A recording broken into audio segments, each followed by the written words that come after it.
You're listening to the AmWritingFantasy podcast. In today's publishing landscape, you can reach fans all over the world. Query letters are a thing of the past. You don't even need a literary agent. There is nothing standing in the way of making a living from writing.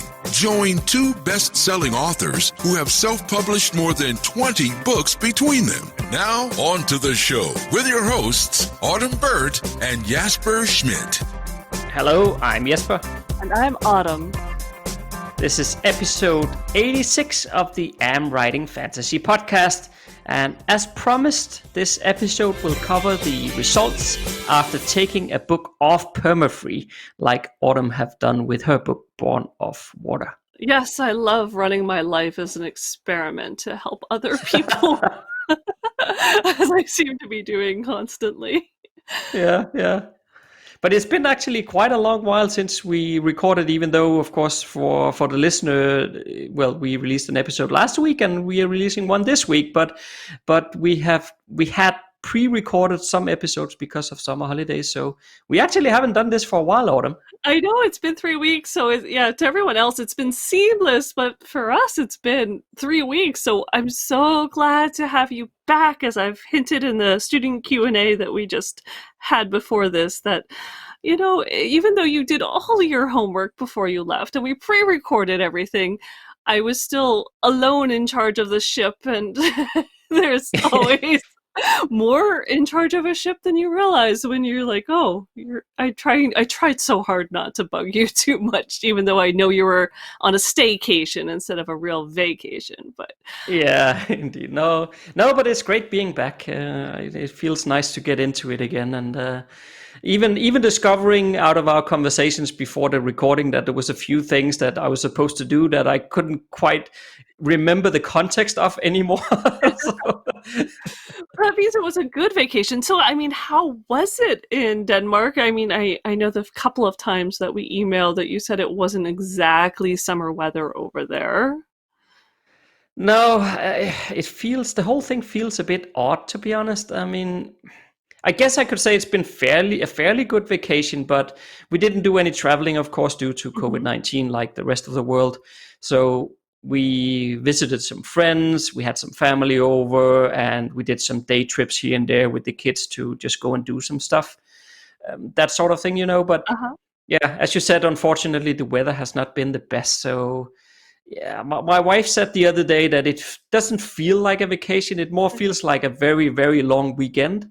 Oh. And that's actually a bit how I feel about it too. And I'm actually sure that, you know, because we were also working from home in this pandemic isolation in the month leading up to the vacation, I think that hasn't helped on this feeling, because it all just sort of blurred together in one big mess there. So I don't know. All in all, it was okay, but I've had better vacations, to be honest. Oh, well, I'm sure you didn't get to go anywhere too interesting, but at least, you know, the family's safe and you did get some time off and got to spend some time with your kids. So, and the wife. Yeah, that's always that good. part is nice. Yeah, that's good.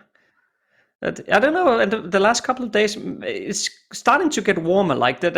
I said that this yesterday to my wife as well. I'll bet you, once we get into the end of August, once we're fully back to work, then it will start getting really nice and really warm and wonderful, right? And the last couple of days, it has actually started heating up a bit, just as we returned to work.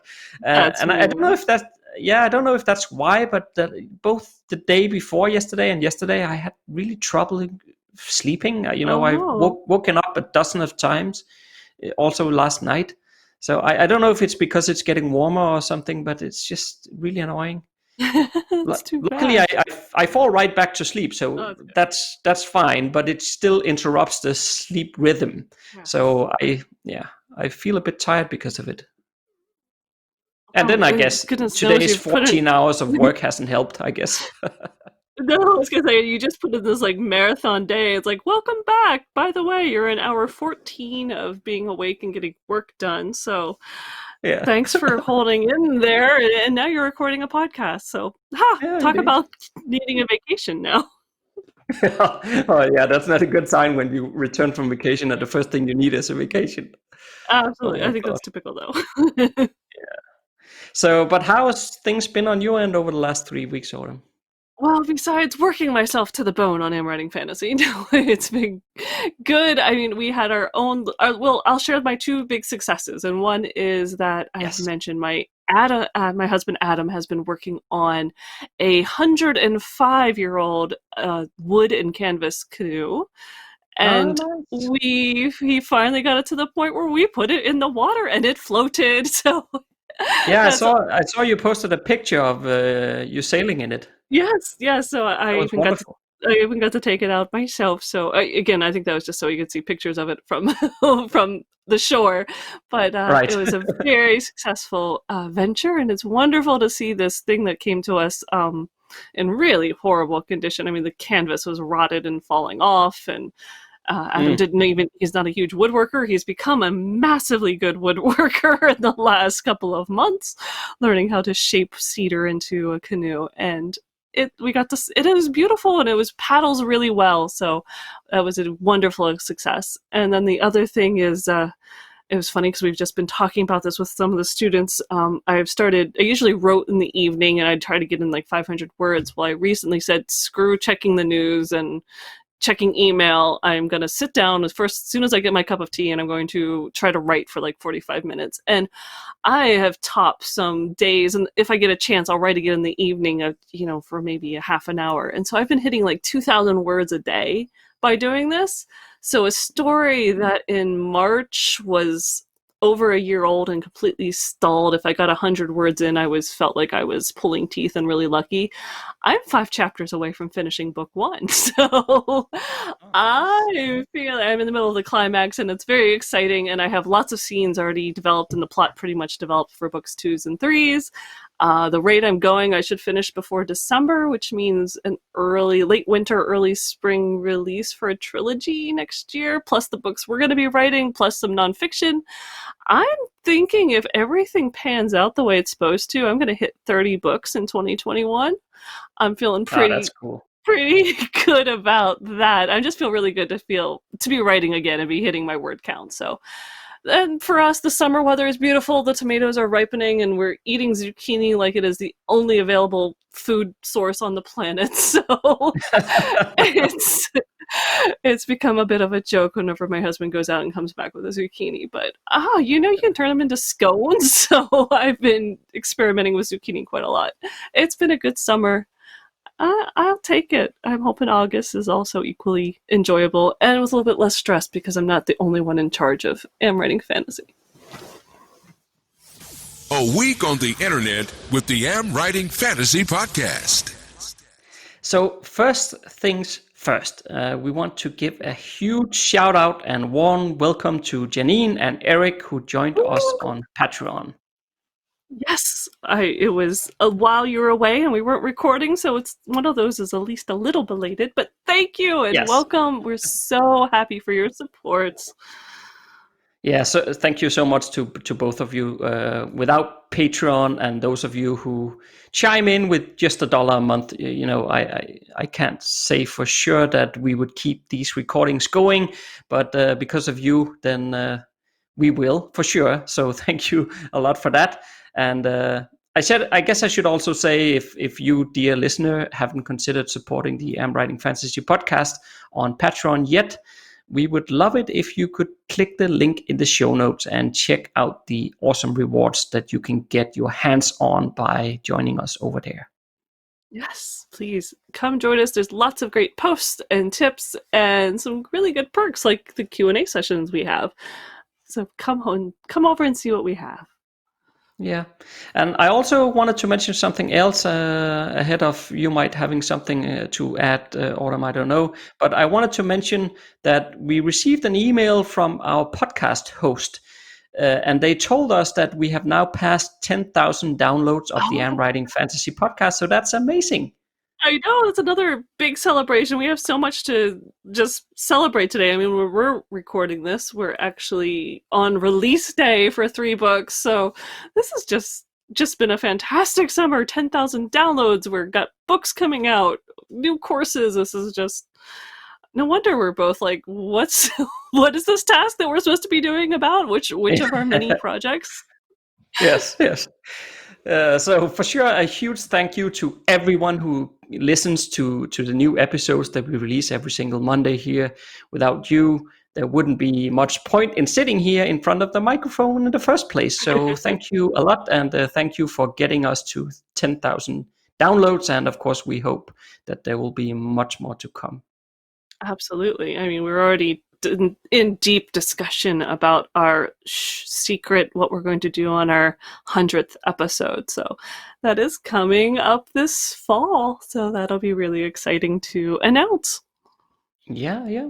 Anything else we need to cover, Autumn?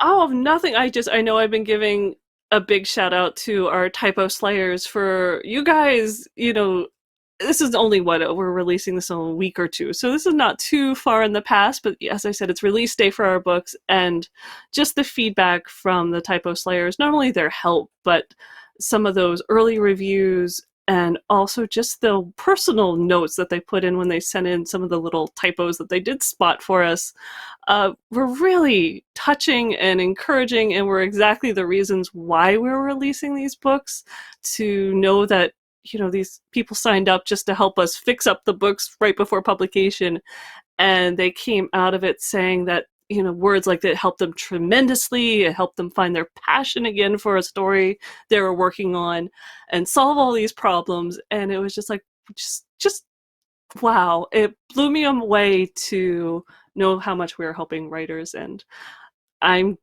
just thank you for sending in those notes, as well as for your help for hitting today and being actually able to release the books. Absolutely, yeah. And of course, if the listener here has not checked out those books, then just go to wherever you normally purchase book, if that's Amazon or Kobo or wherever, and search for one of our names, and you will find the plotting books and the workbooks and the story idea book, all three of them just released today as we're recording this on the 3rd of August. So go and check that out. And on to today's topic. Okay, so as we said up top, we're going to talk a bit about how it has gone since you took your book one off permafree, Autumn. And yes. But I guess maybe we should just start out by defining permafree. What does that mean? Sure. Well, and I can also give you a time as long, because it's a good discussion of when a book is perma-free, which means permanently free. So on Amazon, or actually to do this, you have to be wide. You have to be on Kobo and Barnes & Nobles. You have to be on all those platforms, and the book has got to be free. No signing up for an email list or anything. This is literally, you just go to Amazon and it is listed as a free book. Permanently, not on a 5-day Kindle countdown, just free all the time, every day, 24/7. And my book, Born of Water, I don't know how many readers actually or listeners actually know this, but for a while I was actually with a publisher, and it was when I got my books back in May of 2015 that I put Born of Water, which had been initially published in February 2012. I finally put it on permanently free in May 2015, and it's been free ever since, widely distributed, any platform. And so this was a big change to say something that's been free for 5 years, I'm going to put a price tag on it. And that's what I did this end of May. I made it 99 cents, huge deal. Yeah, and maybe also for context, we talked about whether or not perma-free books is like a viable sales strategy. We talked about that back in episode 44. So, which was released on the 28th of October 2019. So if you need some more context, then I would say go back and listen to episode 44 and then come back here and continue listening to this, because there we explain a lot about the behind-line thinking and strategy about why we don't think that perma-free books is a good strategy anymore. But we're not going to dive into all of those details here once again. So if you want that, then go back to episode 44. But otherwise, we're just going to focus on what was the results then from pulling a book away from perma-free and all of a sudden asking people to pay for it. Yes, but that is a great groundwork for why. I mean, there's a lot of reasons why I would choose to do this. One is, at 5 years into permafree, the downloads were dwindling. It was harder to give away even a free book because it's been free for so long. There's no excitement about picking up a book that's going to be free next month when it's already been free last year. How many new readers was I really reaching? And we also had this survey, and that was a pretty big eye-opener. And you have the results, some updated results from the survey. And that kind of also got me thinking of, really, should this book still be free? I mean, should a permafree be permanently free, or should it be something maybe every couple years you rotate through as you open up a new series? Yeah.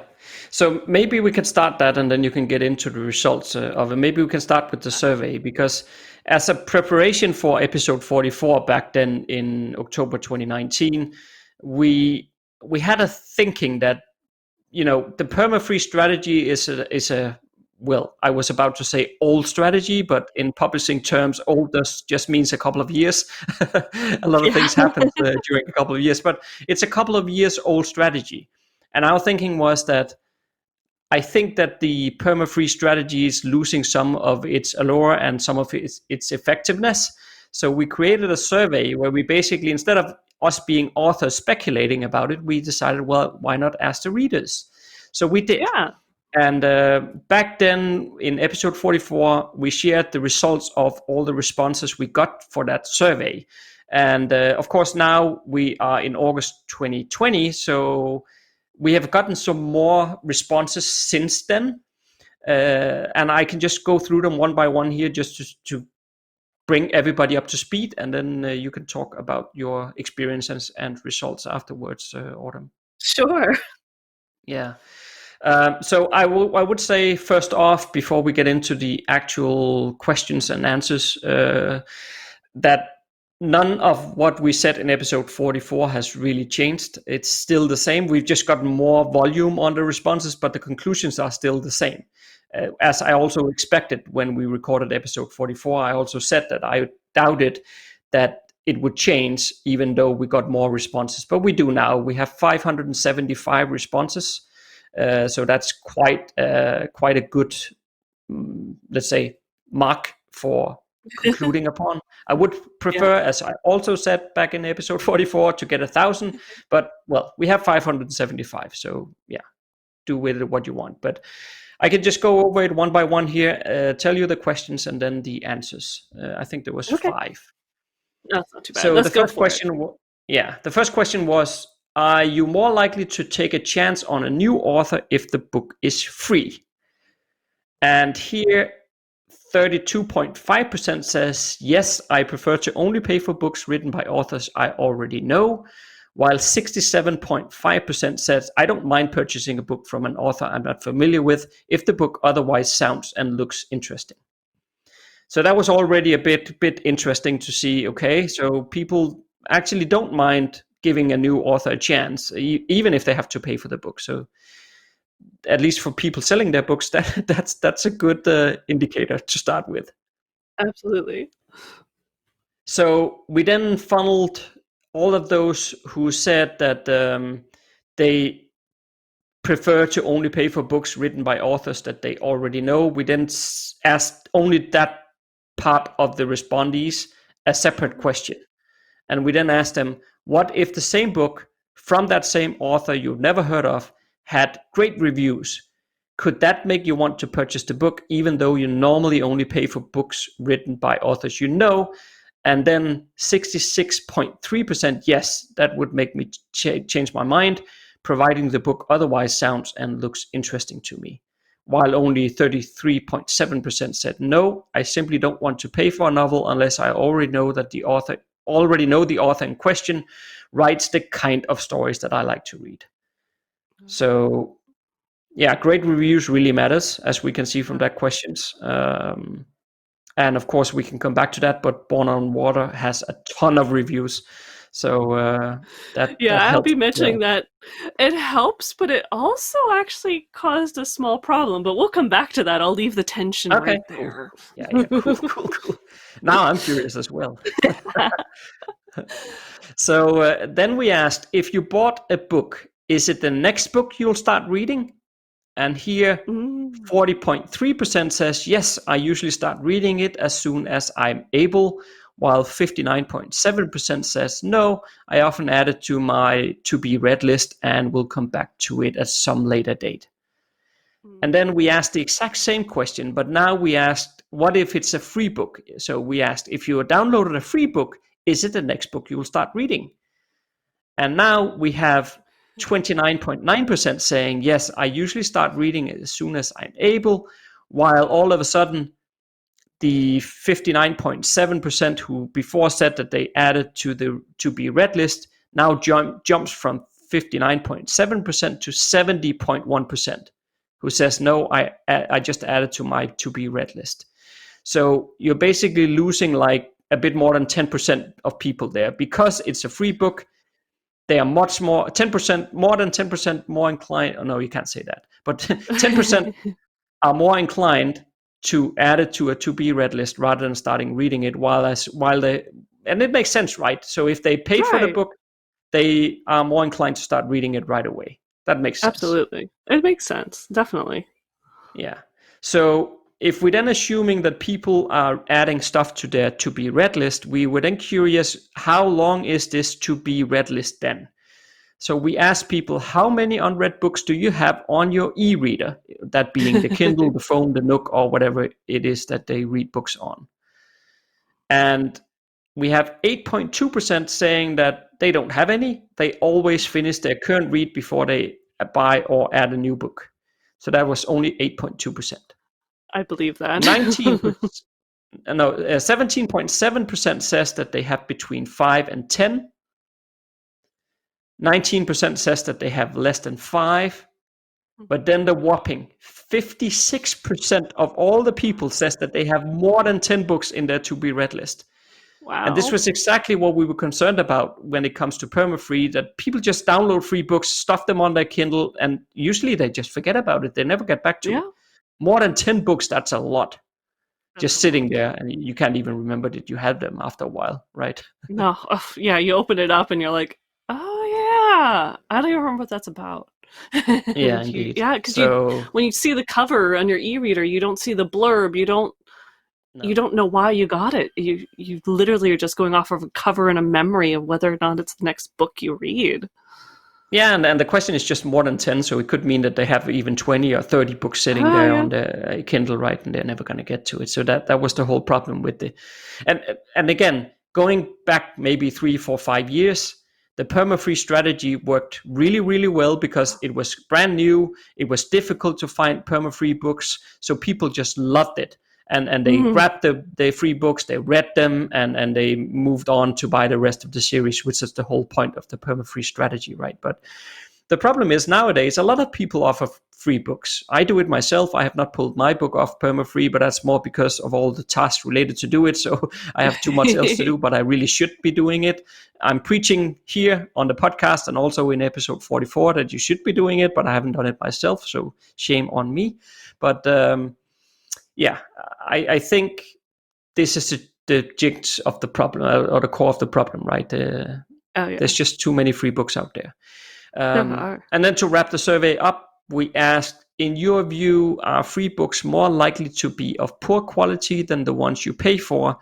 And the reason we asked that was basically because, at least within author circles, there's been different conversations, on Facebook groups for authors and stuff like that, where authors have been speculating that, well, usually readers will equate free books with poor quality. So we said, okay, fine, let's just ask the readers if that's the case or not, and get it out of the way for once and for all. And actually 80.3% said no, free books can be just as good as those I pay for. That leaves only 19.7% who says, yes, in my experience, free books often suffer from issues with editing, plot, characterization, and so on. So I think that sort of put that point to rest, right? In general, readers do not believe that free books should be of poor quality or is of poor quality. Which I think is definitely a big win for indie authors, that we've come from that initial stigma when independent publishing was first out, that it just wasn't as good as the others, the traditional publishers. I think we've overcome that, and we are indie publishers and authors are shining examples of how good writing can be. Agree. So yeah, that was that update. As I said, the conclusions are exactly the same as what I shared in episode 44. We just have a bit more volume on the responses, but yeah. Which is awesome. So we had this survey that said, from what we are seeing ourselves, we knew permafree weren't working as well. We knew readers were willing to pay for a book. I mean, it helps to maybe have the first book as a reduced price, as kind of an intro offer, but there's also this huge discussion out there of, if you're only giving away free books, are you just teaching the people who are reading your books that they should always be free? I mean, I think every author who offers a free book has gotten at least a few people asking questions and saying, can I have the next book for free? You're already giving one away. Why not give away the rest?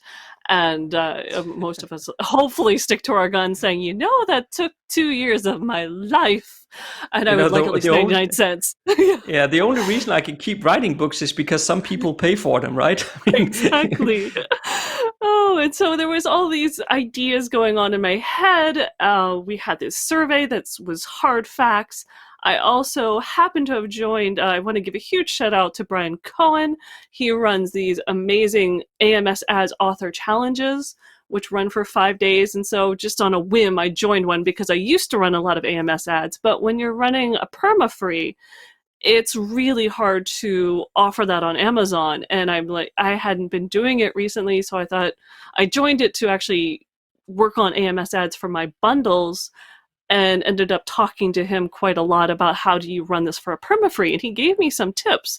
So I started running Born of Water as a permafree, and at just it's an incredibly low bid rate, and so you're just kind of showing up at the tail end when everyone else is running out of money. You might show up at the end and you start getting noticed a little bit more and get some organic growth, and it was good. So it was something in addition to my normal marketing that I'd send out to advertisers like Freebooksy and all those places where you could, send out your free book.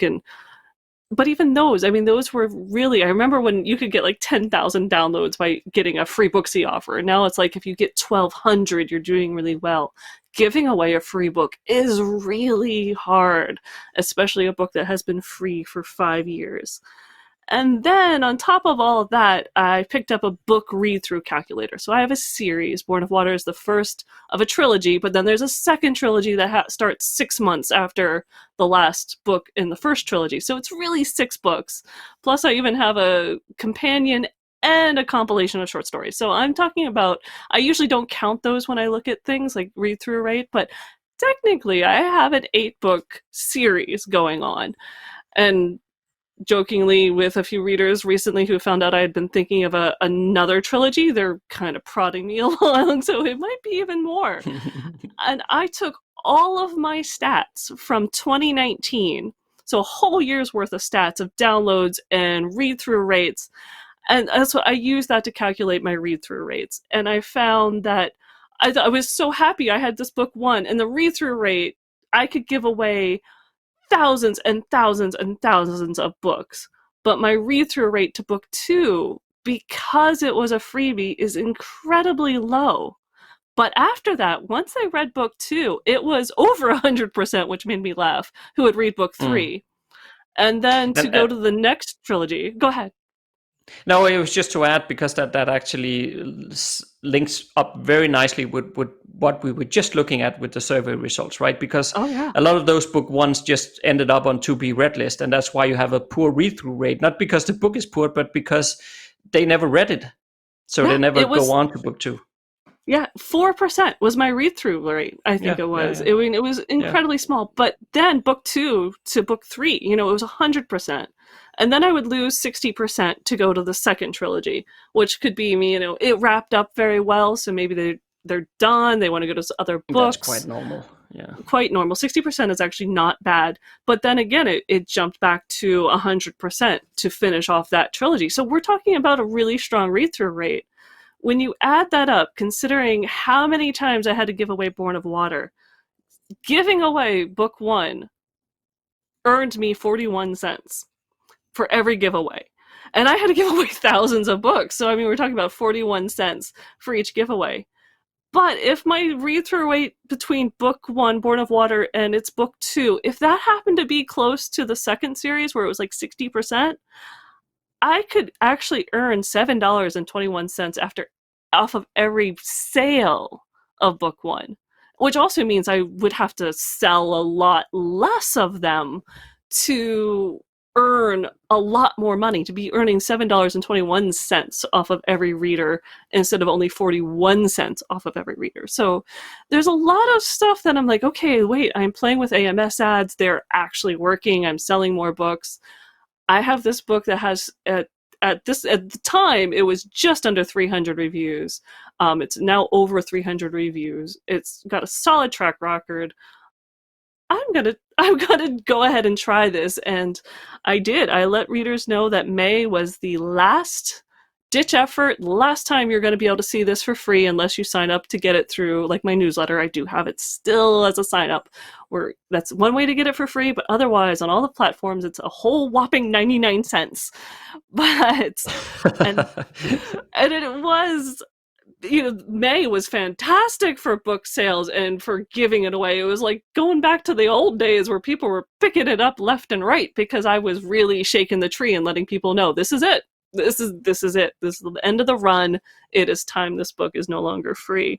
So yeah, May was really fun, and I was running, just so people know how the steps for this. I was not just sitting there letting people know what's coming off of permafree. I was running my AMS ads at this low amount to get those targets. I was starting to already gather those keywords, getting those books, getting everything ready so that on June 1st, when I had, you know how Amazon goes, I actually did it a few days before. So June 1 comes up and I can switch all those AMS ads over to a higher bid rate. I had everything set up and going, over 100, I think, ads already made. And boom, I hit the ground running June 1st with a book that was 99 cents. And how do you think all of June went for me? Which, was probably a big hint that I asked that we record this in August instead of July. Yeah, well, I can of course guess there, but it did not go as planned. No. No, but the thing is also with those AMS ads that you need time to build up the momentum. And just switching the ads on often doesn't do much short term, and also it also takes time before you have the ads running for a while, so that you can or you can collect the data and conclude based on the data where to focus your next set of ads. So it's more like, I see AMS ads very much like a continual optimization kind of effort, where you start out with a starting point with what you think might work as keywords and such, and then you run those. Once you get enough impressions on them, you'll start seeing, okay, these and these sets works. So then you can start building towards that direction, and over time you get there and you get some really, really well-performing ads, but it takes time. And I think that there might be a bit of a misconception in general, that some people believe, yeah, you just chuck in a set of keywords and then you bid something and then you'll get sales. But that's not how it works. No, and what I was expecting was something that was going to happen, like my bundle, The Rise of Fifth Hoarders, where you get 4 books in the bundle. And for that one, it's a typical, you struggle basically to get Amazon to spend your $5. You're trying to get readers. It's a slow burn process. And I would definitely say anyone who wants to try this, you are in this for the long haul, and expect the first months to be painful. You're learning. It's a huge, steep mountain that you're learning and you're climbing up. And if I have to admit, having a free book and just like once a month slapping to Free Booksy or these other places saying, hey, promote my book, that is so easy. If you like Easy Street, stay with Easy. This is hard. This requires time that you've got to make every single week.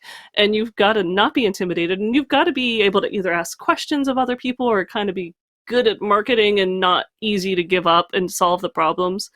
So yeah, for June, I had the opposite problem that anyone told me was going to happen. I actually had to slow down the ads because they were spending like I was a millionaire and I could spend money like crazy, but they weren't all ending up in sales. Oh my gosh! Were you bidding very high, or? I was bidding at what Brian Cohen in his AMS Ads Challenge was telling me is a good bidding rate for a book in a series. So we're talking in the 30-cent range, not really high. This is pretty much standard. First in a series, this is about what you should start at. It was crazy because people were clicking on it left and right because it had 300 reviews. It has a very solid cover, but not that many people were buying. So you and I worked together, and I tweaked the blurb a little bit, which helped, but it was still outpacing. I mean, my total amount of book sales covered what I paid for Amazon ads for June, but there was a moment of, holy crap, I don't like seeing negative ROIs on a series that was my moneymaker up to this point. Right. And my biggest conclusion is, people see a book for 99 cents, 300 reviews, cover is decent, they click on it. You don't read much else. It doesn't matter what my hook could say. They're just gonna click on it.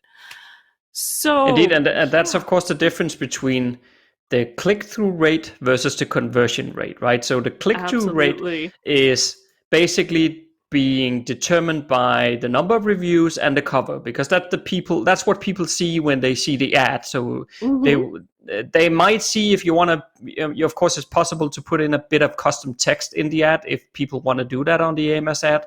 But in general, it's the cover and it's the number of reviews that will make people click. So that's the click-through rate. So you can have a very high click-through rate, which will then indicate that your cover is good and your number of reviews is working in your favor. But then once they arrive on the sales page, if we can call it that, or the product page, meaning the actual page on Amazon that shows the book, and you have the book description and you have the buy link and all that, then there is two things affecting the conversion rate on that page. And that, of course, is the book description that factors in a lot to whether or not people, so they might have clicked on, oh, that cover looks interesting. So they click on the ad, they come to the book page, and then they read the blurb and it's like, what? No, this is not me. And then gone they are, right? So that really needs to hook them. Or it can also be the look inside. So if people check the sample writing and they scroll through the first couple of pages on the look inside on Amazon, and then if it doesn't engage them enough there, then that might stop the conversion as well. So they don't click the buy button, right? But yeah, it was just to give a bit of context for the listener here in terms of things to look for. And these are the things you have to be aware of. And there's also the fact that I am trying this on, targeted ads with targeted keywords that I've only been trying for 2 months. And to get keywords that are really going to fit my book and reach the correct audience, it's going to take a lot longer than 2 months to really gather that data. So I'm basically spending a whole bunch of money to get keywords, and it's just getting confusing. I'm basically, going to Facebook and saying, hey, you like books? Here's my book. And it's too much. I needed to slow it down. And that was basically what I learned, is I needed to basically just keep reducing my bid point every week until I got to the point where I got a positive ROI, which I did. Yay, I'm so excited. So I finally hit my first month or my first week where I had a positive ROI. And of course, this is difficult because I'm talking about read-through rate. So I'm not looking at just the ROI on book one. I'm looking at how things are going for the entire series. Are people reading through? Because that is going to determine my overall amount I can bid. So I've finally achieved what I was looking for, where I feel comfortable now trying to look for new keywords. So I'm still really at the beginning stages, but that was to me, it was my biggest hurdle, is I just don't have the financial wherewithal to keep spending every ounce of money I'm getting for my books just to cover AMS ads. I kind of, like to eat, and, I'm a full-time author. This is really kind of, bread and butter for me. So there were definitely those first month cringing pain of, why the heck did I do this? This was so easy before. But now that I'm finally seeing income again, I can start generating more ads, looking for more keywords, starting to pull out the ones that are going to work in the long term.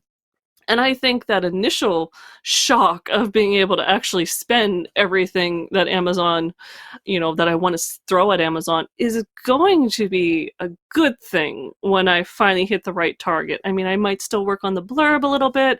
It's going to be a matter of checking out keywords. But once I have all the pieces in place, this could be really, really good. I just know it's going to be 6 months to longer, 8 months, 9 months, a year from now. Where will I be with this? I think it'll be in a really good place. And as I mentioned earlier in this episode, I'm going to be having another series. I'm going to be trying all this again with a series that has never been permafree as well.